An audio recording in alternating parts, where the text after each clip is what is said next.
Hello, on today's review we're going to be giving you two builds, so you better sit back and listen to me right meow. I'm not kidding around. Today we're talking Tabaxi here on Rolling with Advantage.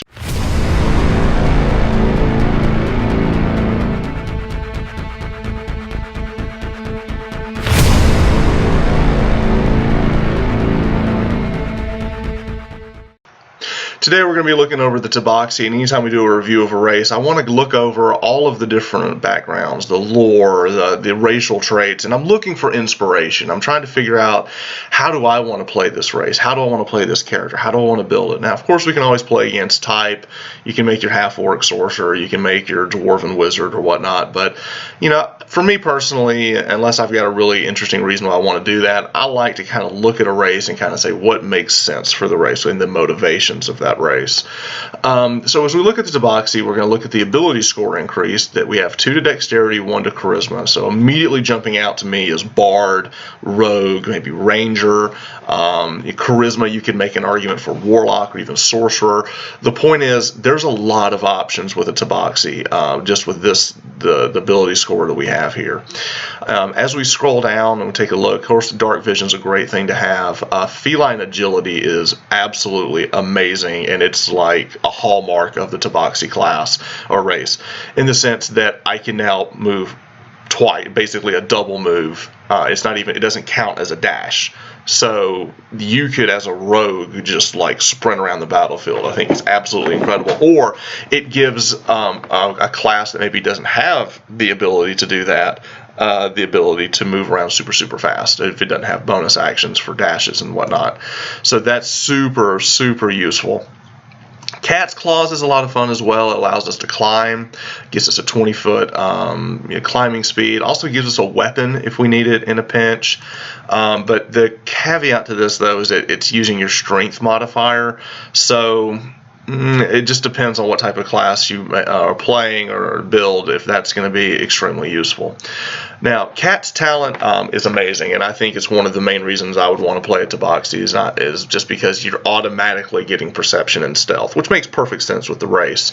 But in the world of D&D, those are the 2 of the top 5 skills in the game. I would argue perception is number 1, stealth is second, maybe third of the top skills that are used in a majority of the tables that you're going to be playing at.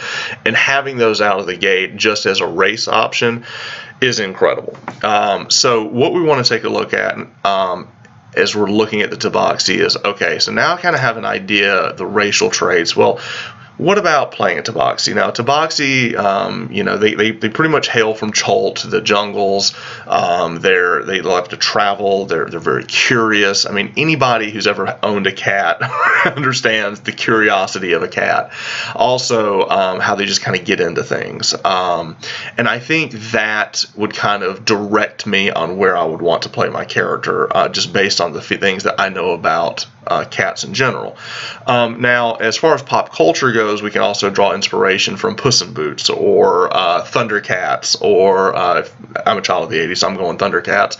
But for other people, it may be the Khajiit from Elder Scrolls. Depending on the table that you're at, I would, steer clear of, playing more of the comical version of the character. It just depends on what the tone of your game is.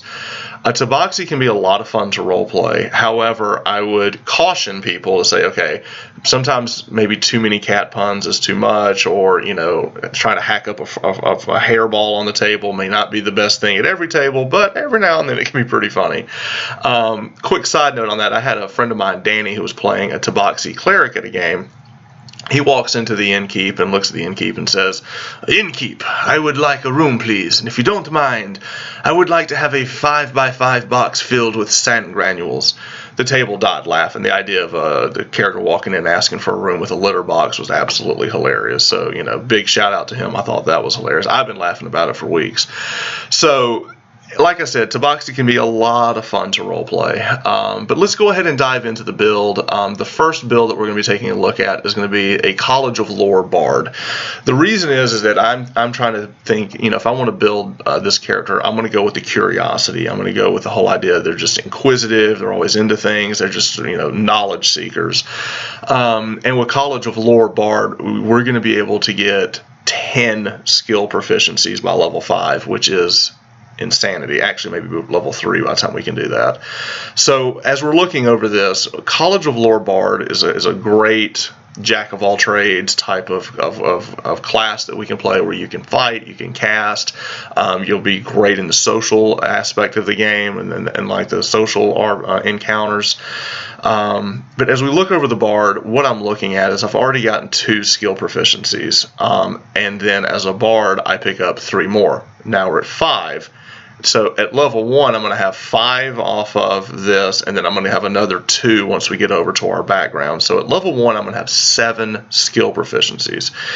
And then once I pick up my Bard at College at level 3, I'm going to pick up 3 more. So I'm going to have 10 skill proficiencies by level 3. So there's going to be very few situations that come up that you're not going to know how to do something. Plus, you have Jack of all trades. So for those few skills left over that you're not proficient in, you've got some type of proficiency in it, as far as, you know, your bonuses. So that gives you a lot of options of what you do. Also at 3rd level, you're going to get expertise, so you're going to get to pick a couple of skills that you're going to be really good at. I always like to take stealth as one of those. So here is this idea that I had for this Tabaxi. Now for your stat, I do point by, you want to have high dexterity because you're going to get another 2 points because of you being a Tabaxi. Yeah, I think I want my charisma to be higher now that I'm looking at this. I think charisma, I've put that up to 14. So this way you're getting, you know, some modifiers to all of your skills that we're going to be proficient in. For a background, I took archaeologist. I think this is a really interesting idea. Since you're so curious anyway, a dungeon delving lore bard Tabaxi makes a lot of sense to me.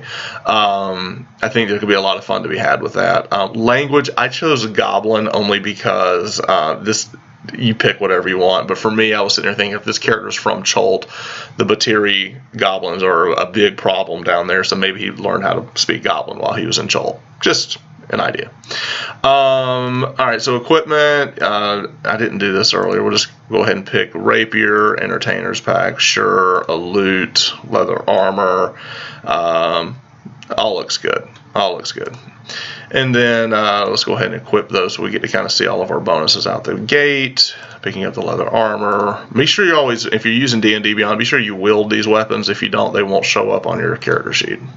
So, little tip. So as we look at our guy here, you know, you're looking at, you know, armor class could be a little bit higher if I picked up studded leather or something of that nature. But the big thing we're looking at right here is look at the skill sheet. I've got points in, I mean, athletics, I can dump that because I've got acrobatics, but everything else here, I've got a solid chance to know something about everything, which to me, I think encapsulates what I'm trying to do with the bard in general. But because of the Tabaxi having 2 skills, I get 10. I mean, I'm looking at 10 skill proficiencies. I think this will be a lot of fun to play. You know, and we haven't even looked at, you know, spells and things of that nature. So a bard is one of those characters that can do a little bit of everything. So I think this is a lot of fun. So this is build 1. If I were to make a lore bard Tabaxi, I think this is kind of the direction I would go, just to have every skill I can imagine. I think that's pretty fun. All right, so now what we're going to do is we're going to go back and look at another character that's going to be kind of going against type, but I'm a child of the 80s. I got to find a way to make a Thundercat. So here's my Thundercat. If I was going to make a Thundercat, I would go with a Tabaxi Paladin. Now, you may say, hey, wait a minute, you know, Paladin, you want strength. You can also make him dex-based, a Dexidin, if you will. Or is it Catadin? Oh, man, there's so many puns, so little time. So if we look at the Oath of Conquest Paladin for a Tabaxi, now this could be very interesting. And fighting style, we're going to have to build this guy a little different. I'm thinking, and just follow me here, we're not going to be going with the big 2-hander, obviously, because we're a dex base, so we're going to be going with a rapier. So fighting style, I'm going to pick up this defense, so I get the +1 to defense. I'm going to show you why in a second. Also, as a paladin, we're going to be using Divine Smite. So this is your, you know, Thundercats. Ho! This is anytime you roll that smite, you roll that crit, and we're going for the smite. This is what we're looking for. So as we go through here, one of the things that we're going to be doing is as we look at your sacred oath. I like Oath of Conquest. The reason is, if you look at your oath spells, I really like Command a lot. I also really like Hold Person and Spiritual Weapon. All of these, Armor of Agathis isn't terrible. All of these things are great. Okay. The other thing is that I can use my Channel Divinity for Conquering Presence, so I can, it's a really good control mechanism for the table. So I really, really like that. Now, my feat that I'm going to take is Dual Wielder. The idea behind this at level 4 is, instead of taking an ASI bump, is to take this. This gives me another bonus to AC, and with the defense fighting style that I took earlier, it's like I'm holding a shield when I'm dual wielding. And now I can dual wield rapiers. So the idea behind this is, at level 5, I'm going to have 3 attacks, all with rapiers. And I'm basically digging for a crit, because that's how you play a paladin. As soon as you land a crit, you can smite and double all that damage. The beautiful thing about smite is that you don't have to declare that you're smiting until after you see your die roll, so you can kind of fish for crits. So by that manner, the more dice you roll, the better, which is why I like a dual wield idea for this. Now, you're not going to hit as hard on that crit as you would with a two-hander, but I'm looking for how often I can do it and give up a little bit of I'm at the max damage. So that is my idea here. Now, for abilities, you want to put your highest in dexterity again, +2 for that. We're going to get to 16. Constitution, you're going to be a little bit more front line, so we need some points there. And I like having a big wisdom bonus. You could swap wisdom for constitution if you want to, and then also have a 14 for charisma. So all of this is going to give us an idea of what we're going for as we kind of build. Again, I like Far Traveler here. I kind of think that fits the whole Tabaxi thing, picks me up another language.